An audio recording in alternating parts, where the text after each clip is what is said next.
अस्सलाम वालेकुम everyone. I hope के सब खैरियत से होंगे। आज का हमारा टॉपिक है हंगर एंड पॉपुलेशन एक्सप्लोजन, तो जिसका मतलब है भूख और आबादी में तेज़ इजाफा। तो और इसका जो राइटर है इस लेसन का, उसका नाम है अन्ना मैकेंजी। तो यहाँ पे भूख और पॉपुलेशन एक्सप्लोजन के बारे में बात की जाएगी कि किस तरह से ये इस दुनिया के अंदर या इस यूनिवर्स के अंदर जो है अपना एक रोल प्ले करते हैं। तो ये लेसन जो है ये आबादी में जो तेज़ी से इजाफ़ा है और इसकी जो वजूहात हैं और इसके जो नेगेटिव इम्पैक्ट्स हैं उन पर रोशनी डालता है। आबादी में इजाफ़ा जो है वो खुराक की किल्लत जैसे मसाइल को जन्म देता है, और इसके अलावा जो है आबादी में इजाफ़ा जो बदहाली और बदअमनी है इन जैसे मसाइल को भी सामने लेके आता है। तो इसके बाद जो दूसरी बात की जाएगी वो भूख के बारे में है, हंगर के बारे में है। तो सबसे पहले ये जान लेना चाहिए कि हंगर या भूख है क्या। तो अगर तो आपने जो है वो 3 वक्त का खाना खाया है, लेकिन जो है दूसरे दिन जो है आप ऐसे करते हैं कि सिर्फ एक दिन एक वक्त का जो खाना है उसको मिस कर देते हैं, 2 वक्त का खाना खा लेते हैं, तो इसको भूख नहीं कहेंगे। ठीक है, आपको वैसे भूख लगी हुई है तो आप जो है वो आपके पास जो वसाइल हैं वो अगर मौजूद नहीं हैं उस खाने को ख़रीदने के लिए, तो फिर इसको भूख कहेंगे। कि जब आपके पास खाना खाने के लिए जो है वो वसाइल मौजूद नहीं हैं, एक्सपेंसेस मौजूद नहीं हैं, तो फिर उसको आप भूख कहेंगे। अगर आपने जो है वैसे एक दिन में से जो है 3 वक्त में से 1 वक्त का खाना मिस कर दिया है तो उसको भूख नहीं कहा जाएगा। तो जो भूख है वो मसलसल जो है वो एक उसका जो नाम है हम कहत भी कहेंगे कि अगर मसलसल जो भूख है वो एग्जिस्ट कर जाए तो उसको कहत कहा जाएगा। तो इब्तदा से ही हम देखते हैं कि इंसान जो है वो कहत साली और जो खुश्क साली है उसका सामना करता है। ये तो जो फ़िरौन का दौर हुकूमत है उसमें जो है मिस्र में 7 साल तक जो है दरियाए नील खुश्क रहा, जिससे लोगों को फिर कहत का सामना करना पड़ा। तो पहली बात जो है वो फ़िरौन के बारे में है कि फ़िरौन का जो दौर हुकूमत था उसमें 7 साल जो है दरियाए नील खुश्क रहा, जिसकी वजह से लोगों को जो है कहत का सामना करना पड़ा। और लोगों के पास कोई भी चीज़ खाने को मौजूद नहीं थी, जो गले थे गोदाम थे वो खाली पड़े हुए थे। तो इन कहतों का जो ज़िक्र है वो अंजील के अंदर भी मौजूद है। तो इसके बाद जो है अगर हम हज़रत यूसुफ अलैहिस्सलाम के अहद की बात करें तो मिस्र और आसपास के जो इलाके थे वहाँ पे 7 साल कहत पड़ा। और हज़रत यूसुफ अलैहिस्सलाम ने कहत से बचने के लिए हालांकि पहले से ही इंतज़ाम कर रखा था, लेकिन उन्हीं इंतज़ामात की बदौलत जो है वो ज़्यादा कहत से बच गए थे। फिर अगर हज़रत ईसा अलैहिस्सलाम के बदाई से लेके 1800 तक यूरोप में बात करें तो फिर जो है कम अज़ कम 350 कहत पड़े थे। कि हज़रत ईसा अलैहिस्सलाम की अगर पैदाइश से लेके 1800 तक जो है यूरोप की बात करें तो उस वक्त जो है इस दुरानिया में 350 कहत पड़े, यानी हर 5 साल बाद एक कहत का उनको सामना करना पड़ा। इसी अरसे के दौरान बरतानिया में हर 10 साल में एक बड़ा कहत पड़ा। इन बड़े कहतों के अलावा जो है अनगिनत छोटे छोटे जो कहत हैं उनका जिक्र हमें जो हमारे इंग्लिश फोक लोर्स हैं उनके अंदर भी मिलता है। फिर यूरोप के अंदर जो पढ़ने वाले कहत थे वो निस्बतन थोड़े जो है कम संगीन थे दूसरे कहतों की निस्बत। चीन में एक ही सदी में 90 बड़े कहत पड़े।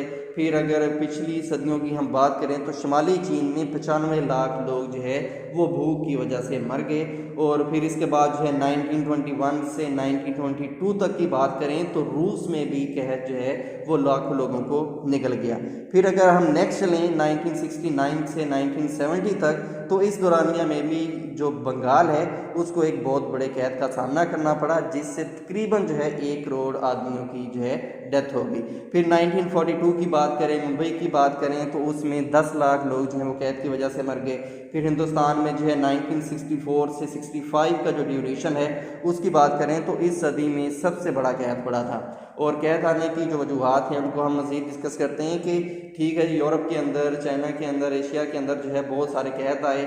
हज़रत यूसुफ अलैहिस्सलाम के दौर हुकूमत में भी आए और जो है फ़िरौन के दौर हुकूमत में भी कहत पड़े। लेकिन इनकी वजूहात क्या हो सकती हैं? तो पहली जो चीज़ है वो ये हो सकती है कि खुश्क साली मौजूद है और जो ज़री बीमारियाँ हैं उनकी वजह से जो है खुराक की किल्लत का सामना हो जाता है, जिसकी वजह से कहत आते हैं। फिर अगर आबादी में जो है वो तेज़ी से इजाफा हो रहा है तो फिर भी कहत आ सकते हैं। लेकिन हम देखते भी हैं कि आजकल जो दुनिया की आबादी है वो तेज़ी से बढ़ रही है, लेकिन जो खुराक पैदा करने वाले हमारे सोर्सेज हैं या ज़राए हैं वो इतनी तेज़ी से नहीं बढ़ रहे। अगर हम इस तरह से आबादी पे जो है कंट्रोल नहीं कर सकते तो दुनिया में जो कहत का ख़तरा है वो हमेशा मंडराता रहेगा कि जो खुशहाली है, जो ज़री बीमारियां हैं, आबादी में तेज़ी से इजाफा है, अगर ये चीज़ें बढ़ती रहें तो फिर हमें जो है वो आने वाले जो कहत हैं उनके लिए तैयार रहना चाहिए।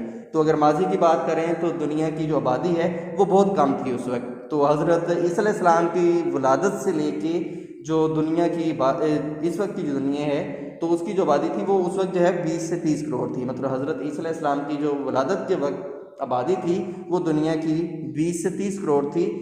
और जो 1650 की अगर हम बात करें तो 1650 में दुगनी हो गई थी। और फिर अगर इससे नेक्स्ट चलें 1850 की बात करें तो ये उससे भी दुगनी हो गई थी। तो इस वक्त दुनिया की जो आबादी है वो 6 अरब से भी जो है तजावज़ कर चुकी है। अगर आबादी इसी तरह से बढ़ती रही तो फिर 3-4 सदियों में दुनिया की जो आबादी है वो इतनी हो जाएगी कि किसी भी पर्सन को जो है यहाँ पे पाँव रखने की जगह नहीं मिलेगी। इसके बाद बात करते हैं कि आबादी में इजाफे की जो शरह अमवात है और शरह पैदाइश है इसमें डिफरेंस कैसे आ गया। तो जो मेडिकल की तरक्की है इसकी वजह से जो शरह अमवात है उसमें कमी आई है।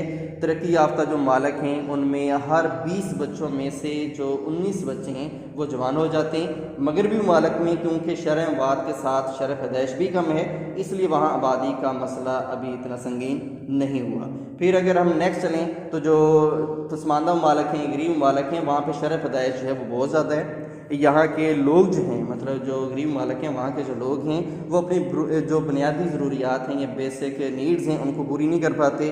वहाँ के जो स्कूल, हॉस्टल्स और वैसे जो ज़राए आमदोरफ्त हैं और उनकी जो सहूलियात हैं वो ना होने के बराबर हैं। लोगों में वहाँ पे जो एजुकेशन या तालीम का फुकदान है।